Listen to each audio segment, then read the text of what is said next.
अस्सलाम वालेकुम। इस्तीफे तो अब इस तरह आ रहे हैं जैसे बारिश के कतरे, एक के बाद एक इस्तीफा सामने आ रहा है। निगरान सेटअप में शामिल वुज़रा इस्तीफे क्यों दे रहे हैं, ये एक बहुत बड़ा सवाल बनता चला जा रहा है और आइन इस बारे में क्या कहता है उसकी भी हम बात करेंगे। इलेक्शन कमीशन का अजीबो गरीब किरदार सामने आ रहा है। चीफ इलेक्शन कमिश्नर एक दफा फिर अब इमरान खान साहब की तारीफें करने लगे हैं और अपना ताल्लुक जिता रहे हैं। वो चीफ इलेक्शन कमिश्नर जिन्होंने कोई मौका नहीं गंवाया कि किसी ना किसी तरह तरीके इंसाफ को दीवार से लगाया जाए, इमरान खान के खिलाफ जो कुछ हो सकता है किया जाए। हत्ता के पाकिस्तान की तारीख में पहली दफा तौहीन इलेक्शन कमीशन का मामला जेल तक चला गया जी। अडयाला जेल में जाकर वहां पर इमरान खान पर जी तौहीन इलेक्शन कमीशन लगानी है, उसके मामलात आगे चलाए। अब चीफ इलेक्शन कमिश्नर को हुआ क्या है, ये अचानक फिर इमरान खान साहब की तारीफें क्यों करने लगे हैं? ये सॉफ्टवेयर अपडेट है या पीछे कुछ और कहानी है? ये सुप्रीम कोर्ट के फैसले के फौरी बाद ये हुआ क्या है? फिर इसके बाद जनाब आर्मी चीफ का अमेरिका का दौरा, कहां कहां गए, किस किस से मुलाकात की है, उस बारे में भी डिटेल आ चुकी है, उसको भी हम डिस्कस करेंगे। और सबसे पहले हो क्या रहा है मुल्क में, किस तरह के इलेक्शंस होने जा रहे हैं, वो जरा सुनिए। अब निगरान सेटअप किस लिए था, जिसका सिर्फ और सिर्फ काम है इलेक्शंस करवाना, और बजाय इसके कि जिस काम के लिए उन्होंने हलफ लिया कि हम हलफ उठा रहे हैं, हम निगरान सेटअप हैं, हम इलेक्शंस करवाएंगे, फ्री एंड फेयर इलेक्शंस करवाएंगे, वो इलेक्शन जब शेड्यूल अनाउंस हो रहा है उसके साथ ही इस्तीफे क्यों दे रहे हैं? भाई आपका तो काम था इलेक्शंस करवाना, और अब जब इलेक्शंस होने जा रहे हैं तो आप 4 महीने निगरान सेटअप में रह के उसके बाद अब इस्तीफे क्यों दे रहे हैं? इस्तीफे इसलिए दे रहे हैं कि खुद इलेक्शन लड़ना है।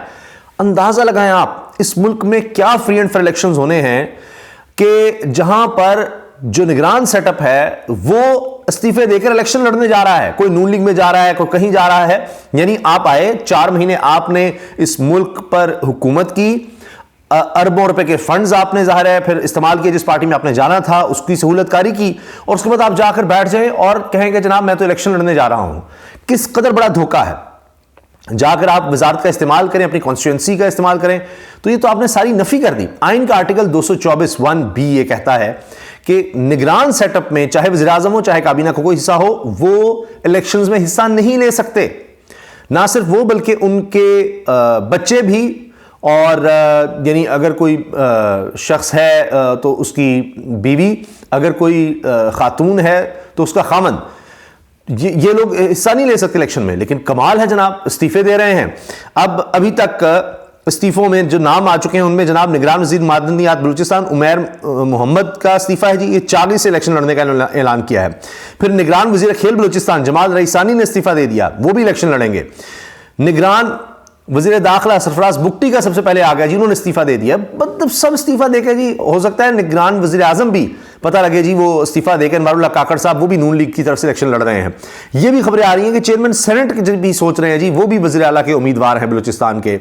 ये तक खबरें आ रही हैं कि सरफराज बुगटी भी हैं वज़ीर आला बलूचिस्तान के उम्मीदवार।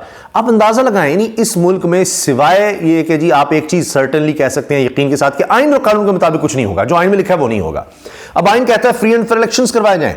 इलेक्शन कमीशन का आप किरदार देखिए, ये इस्तीफे बता रहे हैं कि ये शेड्यूल अनाउंस नहीं होना था अभी, वरना ये इस्तीफे ये वेट कर लेते, या ये जिस तरह पहले अगर अनाउंस होना था उस वक्त दे देते। जो ही ये हंगामी तौर पर नजर आया कि जी ये तो शेड्यूल अनाउंस करना पड़ रहा है, वो तहरीक इंसाफ की जिस तरह से गई थी पिटीशन, उसमें गेम ही कुछ बदल गई। तो अब ये तो कम से कम हम आरओज तो बचा लें, जो रिटर्निंग ऑफिसर्स हैं, जो ब्यूरोक्रेसी है उसमें से ही लेने हैं, वो तो बचा लें। तो उसके लिए इनको इस काम में आना पड़ा कि अच्छा जी चलो शेड्यूल तो अनाउंस करें सुप्रीम कोर्ट के कहने पर। क्योंकि एक चीज़ तो हमारी हो कि वो अफसरान जो तहरीक इंसाफ के खिलाफ इस्तेमाल हो रहे हैं, हुए हैं मुसलसल, वो हमारे साथ रहने चाहिए। वरना 2018 में जुडिशरी से थे, 2013 की बात होती है तो जुडिशरी से लिए गए, और झूठ बोलते रहा इलेक्शन कमीशन कि जनाब वो तो इनकार कर दिया हाई कोर्ट ने। मौजूद है कि वो अप्रैल का दिखाकर सुप्रीम कोर्ट में, अब अगस्त में तो ये कहा था लाहौर कोर्ट ने कि जी जब आप शेड्यूल की तरफ आएंगे तब बताइएगा, इनकार कोई नहीं किया था। फिर आप ये देखें डीसी इस्लामाबाद को देखें, तौहीन अदालत की कार्रवाई उनके खिलाफ चल रही है, फर्द जुर्म आयद हो रही है। वो शख्स जो है वो इलेक्शन कमीशन उसको चुन रहा है। और इसी तरह आप देखिए दीगर सैकड़ों और हजारों तक तादाद पहुंच गई है एमपीओज जारी करने की, उन लोगों को लगाया जा रहा है। अब वो इलेक्शन कमीशन क्या कहता है इमरान खान साहब के बारे में, वो उसके चीफ क्या कह रहे हैं? कहते हैं जी मेरे घर में बानी पीटीआई की तस्वीर लगी हुई है। मैं तो खुद उनका बड़ा मद्दाह हूं और बड़ी जी उनकी तारीफ, और जी मैं बड़ा फ़ैन हूं, यह हुआ है। कहते हैं अब शेड्यूल आ जाएगा तो हम लेवल प्लेइंग फील्ड दे देंगे। अरे वाह, बड़ा एहसान करेंगे आप तरीके इंसाफ पर लेवल प्लेइंग फील्ड देकर। अब इसका एक हल जो बार बार कहा जा रहा है कि कोई भी पार्टी हो, अब तरीके इंसाफ को दीवार से लगाया हुआ है, फ्री एंड फेयर इलेक्शन तो इस मुल्क में नहीं होंगे। जितनी प्री पोल रेगिंग हम देख रहे हैं, देख चुके हैं, पाकिस्तान की तारीख में कभी नहीं हुई होगी। अब करना क्या है? अब इसी को बुनियाद बनाकर सिर्फ और सिर्फ मैं बार बार आपसे अर्ज कर रहा हूं कि कोशिश यह है कि एक नाउमीदी, मायूसी फैलाई जाए। इसका मुकाबला करना है। अगर टर्न आउट 60% से ज्यादा हो गया, और जितना ज्यादा हो गया 70%, 80% हो गया, लोगों ने वोट डालने के लिए घरों से निकलना गवारा किया, निकले इस मायूसी को या इस जबर को, क्योंकि कोई, जब आप वोट डालने जाएंगे, कोई चेहरे पर नहीं लिखा होता कि किस पार्टी को कोई डालने गया है, और वो जा रहे हैं, जो मर्जी खर्चा कर रहा हो, किराया कोई दे रहा हो, खाना खिला रहा हो, नान ये वो खर्चा कर रहा हो, लेकिन जब अंदर जाना है तो फिर आपको कोई फोर्स नहीं कर सकता। यही वजह है कि ये अब बात कही जाती है कि जी बड़ा मुश्किल हो गया है कि इलेक्शंस को एक हद से ज़्यादा 10 से 20% या 30% से ज़्यादा मैनेज किया जा सके। हल्का बंदियाँ भी आप देख लें, आप मीडिया का देख लें, इलेक्शन कमीशन, आरओ, सारा कुछ भी आप कर लें। जब लोग इतनी बड़ी तादाद में निकल आएंगे तो फिर आप कितनी रिगिंग कर लेंगे? मुमकिन नहीं है आज के दौर में। सोशल मीडिया, डिजिटल मीडिया है, वहाँ पर फिर जो पोलिंग एजेंट हैं वो मौजूद होते हैं, फिर अब ज़ाहिर है वकला का भी बड़ा अहम किरदार होगा। तो ये सब चीज़ें मिलाकर बड़ा मुश्किल हो जाएगा मैनेज करना। सिर्फ और सिर्फ ये है कि अगर 60% से ज़्यादा लोग निकल आते हैं वोट डालने, अगर ये 70-80% तक चला गया, जो पाकिस्तान की तारीख में नहीं हुआ, तो फिर आप देखेंगे कि एक इनकलाब किसी कैफियत होगी। फिर लोग जिसको भी लाना चाहें वो पार्टी आ जाए और वो हुकूमत बनाए। एक मजबूत हुकूमत होनी चाहिए, एक क्लियर मैंडेट होना चाहिए, फ्री एंड फेयर इलेक्शंस होने चाहिए। अगर ये ज़बरदस्ती करके कुछ किया भी तो मुल्क में स्टेबिलिटी नहीं आ सकेगी। और ये जो आर्मी चीफ का दौरा कहा जा रहा है अमेरिका का, उनका बतौर आर्मी चीफ पहला दौरा है, और इसमें भी यह है कि जनाब अमेरिका के साथ अच्छे ताल्लुकात हों, कोऑपरेशन हो, इकोनॉमी की बात हो रही है सब, तो वो सब चीज़ें हो ही नहीं सकेंगी अगर फ्री एंड फेयर इलेक्शन ना हुए। अच्छा, चीफ इलेक्शन कमिश्नर ने जनाब मीडिया से बात की और कहा कि जी मैंने कभी नहीं कहा कि इलेक्शन में ताख़ीर हो सकती है। और फिर इसमें ज़ाहिर है वो बात भी हुई कि इसहाक डार साहब ने पहले ही कर दिया था सारा शेड्यूल अनाउंस, और फिर इलेक्शन कमीशन को बाद में आकर बताना पड़ा कि नहीं, ये नहीं है, हम शेड्यूल अनाउंस करेंगे। तो उस पर भी बात बन गई कि अच्छा, पता यही चल रहा है कि नून लीग की तरफ से सारा कुछ आना है, सिर्फ इलेक्शन कमीशन ने उस पर मोहर लगानी है, कहना है जी हाजिर जनाब। बहरहाल बहुत से लोगों ने कहा जी अब चेंज करना पड़ेगा, लेकिन आखिरकार वो सारा शेड्यूल आ गया है। कोशिश करूँगा वो भी मैं आपके सामने रख सकूँ। अच्छा, उन्होंने कहा कि जी हम तो चाहते हैं कि टाइम पर इलेक्शन हो, और फिर कहा कि मुलाकात जो चीफ जस्टिस काजी फैसल से थी मेरी, वो बड़ी खुशगवार रही, और डीसी इस्लामाबाद का कोई बड़ा इशू नहीं है, इस मुतालिक तमाम मामला तो देखा गया है। आप कह रहे हैं उसको हटाया जाए, वो नहीं हटाया जा रहा। फर्द जुर्म उस पर लग रही है कि वो हाई कोर्ट की हुकूमतूली करते, इस्लामाबाद हाई कोर्ट की, वो MPOs जारी करता रहा। आप कह लीजिए कोई बड़ा इशू ही नहीं है आपके लिए। तो ये अफसरान जो कंप्रोमाइज्ड हैं, नज़र आ रहा है कि इन्होंने एक जमात के खिलाफ सारे इक़दाम किए हैं, तो आपको लग रहा है कि जनाब वो लोग तो बड़े ठीक हैं और आप उनको हम जिम्मेदारियाँ देते चले जा रहे हैं। अच्छा जी, फिर इसके साथ इन्होंने कहा जी सबको लेवल प्लेइंग फील्ड फराहम कर रहे हैं, PTI समेत तमाम सियासी जमातों को लेवल प्लेइंग फील्ड फराहम करें। अरे वाह।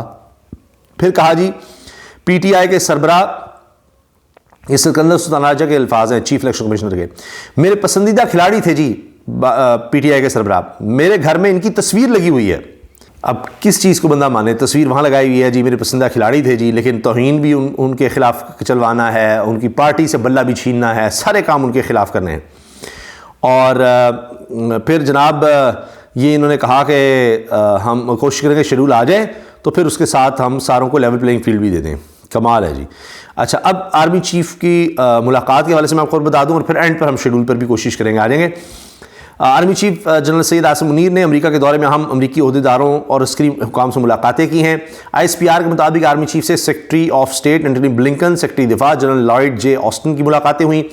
आर्मी चीफ की नायब अमरीकी वज़ीर ख़ारजा विक्टोरिया नॉलैंड, नायब कौमी सलामती मुशीर जोनाथन फाइट्स से भी मुलाकात हुई। ISPR के मुताबिक army chief general Asim Munir की अमरीकी chairman joint chief of staff general Charles Q Brown से भी मुलाकात हुई। तर्जमान पाक मस्जिद के मुताबिक इन मुलाकातों में दो तरफा दिलचस्पी, आलमी और इलाक़ाई सलामती के बाहमी अमूर और बैनुल-अक़वामी तनाज़ात पर तबादला ख्याल हुआ।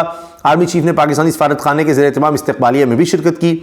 आर्मी चीफ ने बैरून मुल्क पाकिस्तानी कम्युनिटी के अरकान से बातचीत की और इनके मुल्की तरक्की के लिए मुस्बत किरदार और कोशिशों को सराहा।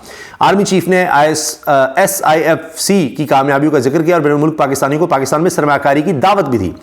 आर्मी चीफ आसिम मुनीर ने कहा कि अमेरिका पाकिस्तान के लिए सबसे बड़ी एक्सपोर्ट मार्केट है जो हमारी कुल बरामदात का 21.5% है। आर्मी चीफ ने इलाकाई सलामती को दरपेश चैलेंजेस पर बात की और मसला कश्मीर और कौम मुत्तहिदा की करारदादों के मुताबिक हल करने की अहमियत को उजागर किया। बैरून मुल्क पाकिस्तानियों के लिए वीज़ों की रुकावट, खुसूसी स्क्रीनिंग और इस तरह की दीगर गुमराहकुन अफवाहों को रद्द किया। SIFC बैरून मुल्क पाकिस्तानियों को पाकिस्तान में सरमायाकारी करने की दावत देते हुए कहा कि पाकिस्तान में बैरून मुल्क पाकिस्तानियों को इंतहाई इज्जत की निगाह से देखा जाता है। बैरून मुल्क पाकिस्तानी पाकिस्तान के सफ़ीर और असासा हैं।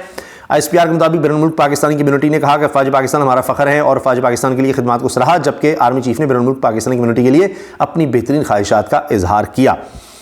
अच्छा, अब जनाब जो शेड्यूल है आखिरकार वो सामने आ ही गया और इसको अब हर तरफ शेयर किया गया है। इस वक्त इसकी बड़ी बात हो रही है और ज़ाहिर है इसको डिस्कस किया जा रहा है कि जी आखिरकार ये शेड्यूल आ ही गया।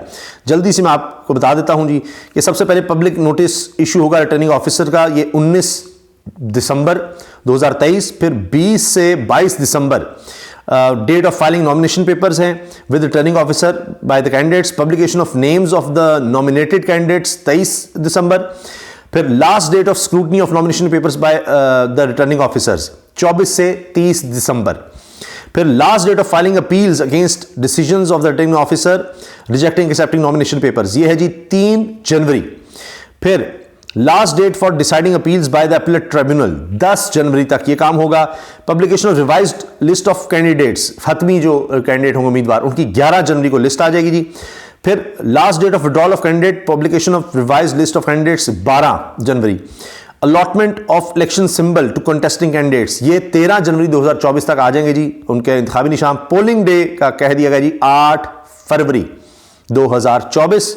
ये जनाब इलेक्शन शेड्यूल अनाउंस हो गया है। जिस तरह से इसमें तकरीबन कहा जाता है कम से कम 54 दिन का वो एक तरह से होना चाहिए, तो उसका बाकायदा अब आगाज़ हो गया है। और अब कहा तो ये जा रहा है कि 8 फरवरी को जनाब हर सूरत इलेक्शंस होंगे।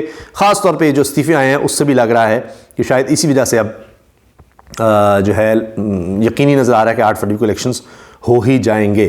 तो जो बात थी तहरीक इंसाफ की दरख्वास्त, वो अपनी जगह दुरुस्त नज़र आती है, लेकिन उसके चक्कर में यह है कि कम से कम अब दोबारा से 8 फरवरी का मामला आ गया है।